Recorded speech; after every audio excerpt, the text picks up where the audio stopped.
Continuiamo a parlare di formaggio di fossa, siamo ancora a Sogliano Rubicone, intanto Francesco ha estratto questo sacco, adesso mi metto da questa parte e qua c'è, insomma, in questo stabilimento di lavorazione che è anche un po' il punto vendita, il tuo spaccio, cosa si fa da adesso in avanti? Allora, il formaggio che esce dalla fossa è un formaggio pronto a essere consumato. Storicamente si lasciava un po' ossigenare, perché ricordo che la fermentazione all'interno della fossa è anaerobica e quindi, come per un buon vino che va ossigenato, anche il formaggio di fossa va un po' ossigenato. Tuttavia, come si vede qui, il formaggio è dentro questo sacco di cotone e diciamo che il formaggio di fossa all'interno della fossa perde la buccia nella fermentazione e questo sacco è la nuova buccia che lo difende dall'aria. Lo difende dall'aria perché, impregnato del grasso del formaggio stesso, impedisce all'aria di entrare e quindi questo è come un rudimentale sottovuoto che aveva un'efficacia straordinaria anche in tempi passati, prima dell'età moderna, diciamo. Il profumo è molto intenso, Sì. è tipico di questo formaggio. Sì. Perde un po' questa profumazione una volta che è stato arieggiato oppure continua ad avere questa fragranza? Continua ad avere la fragranza Che è la sua caratteristica. che è la sua caratteristica, esatto. Quindi a questo punto tu cosa fai? Tagli questa protezione di cotone? Esatto.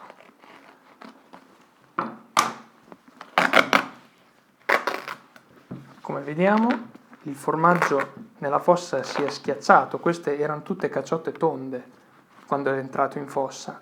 Quindi col peso, Col peso del formaggio diventa un po' piatto, diciamo così. Quindi non schiaccia. c'è una forma ben precisa del formaggio di fossa come altre caciotte. Non c'è una forma uguale all'altra, penso un po'. Tutte diverse. Tutte diverse. E il grasso che il formaggio perde viene raccolto dai sacchi in minima parte, ma poi viene raccolto anche dal fondo della fossa, dove c'è un ulteriore pozzetto che serve alla raccolta un po'. E quindi viene pulito tutti gli anni quando si rinnova, diciamo, l'infossatura. Esatto. Prendiamo una forma così. Ok, come vedete la forma ha delle imperfezioni estetiche, ovviamente, non è un formaggio bello da vedere, tuttavia è un formaggio che va raschiato perché questa superficie è la buccia che si è sciolta. Quindi noi solitamente procediamo alla raschiatura, che è letteralmente una pulitura del formaggio superficiale, in modo che il formaggio di fossa poi, una volta pulito, come vedete, sia perfettamente privo di buccia, tutta pasta. E diventa bello bianco. Bianco, esatto.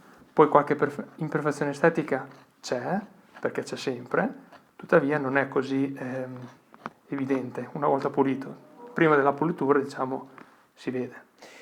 Il disciplinare della DOP non lo prevede, ma c'è chi, insomma, parlando sempre di produzioni artigianali, lo fa anche con la capra, è corretto? È corretto. La produzione di caprino, formaggio di fossa caprino, esiste, la facciamo anche noi, è un formaggio ottimo, però non è stato certificato DOP solo perché nel territorio ci sono troppi pochi capi di bestiame. Per raggiungere la DOP c'è anche bisogno di raggiungere certi quantitativi di produzione e purtroppo la Romagna non ne aveva abbastanza. E quindi, insomma, si va avanti con pecora e latte vaccino, sostanzialmente. Ecco, questo è il taglio che si fa. Si può fare in tanti modi. In tanti modi, diciamo che in questo modo ci fai vedere, insomma, anche la consistenza della pasta all'interno. Come vedete, è un formaggio che si sgrana. Il profumo è buonissimo, il profumo è veramente buono. Vuoi assaggiare? Faccio un piccolo assaggio. La prova del 9. Assaggio anch'io. È veramente delizioso. E la caratteristica, diciamo, che deve avere, quindi la pasta, la consistenza deve essere questa, cioè una consistenza, è un formaggio duro sostanzialmente in questo momento. Esatto. Deve essere un formaggio comunque, come ho detto prima, stagionato prima della fossa. Non si può infossare un formaggio morbido, appunto perché la pressione dei formaggi gli uni con gli altri è troppo elevata. Quindi un minimo di 60 giorni di stagionatura ci devono essere, anche da disciplinare.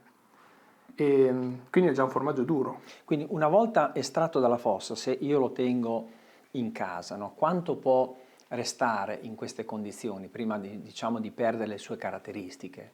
Questa è una domanda che mi fanno in molti, anche perché in passato non c'erano le celle frigorifere, non c'era il sottovuoto, come faceva il formaggio di fossa a mantenersi, e le famiglie che portavano il proprio formaggio veniva insaccato e poi si riportavano a casa i propri sacchi, che venivano messi in luoghi freschi, come in cantina, e veniva lasciato lì, chiuso nel sacco, che ho detto fungeva da sottovuoto rudimentale, quindi veniva presa una forma alla volta e poi si richiudeva il sacco.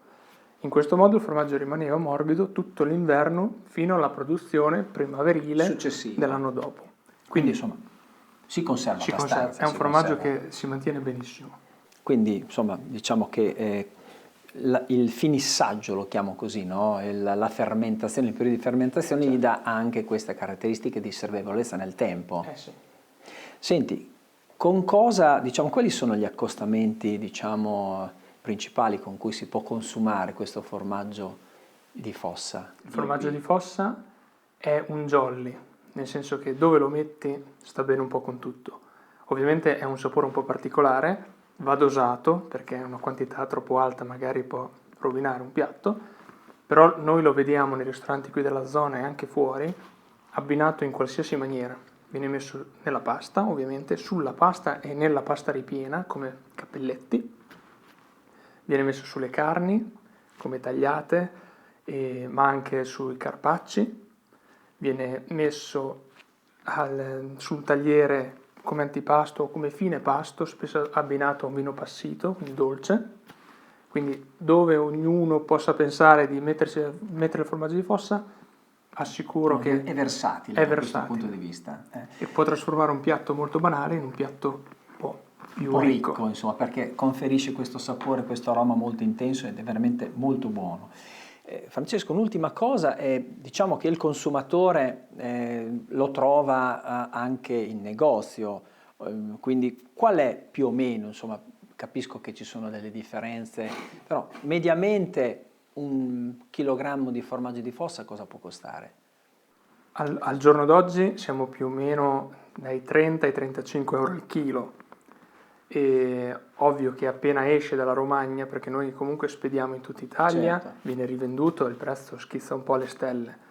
Però diciamo dai 30 ai 35 è il prezzo di riferimento. Poi chiaramente ci sono delle sfumature in prezzo diverse a seconda di... Francesco, ci hai fatto conoscere questo prodotto e noi ti ringraziamo, adesso abbiamo capito che si può utilizzare anche in tanti modi, lo degusteremo sicuramente. Grazie per averci raccontato un po' cosa succede in queste fosse e noi ci fermiamo per un po' di pubblicità e ci troviamo tra un po'.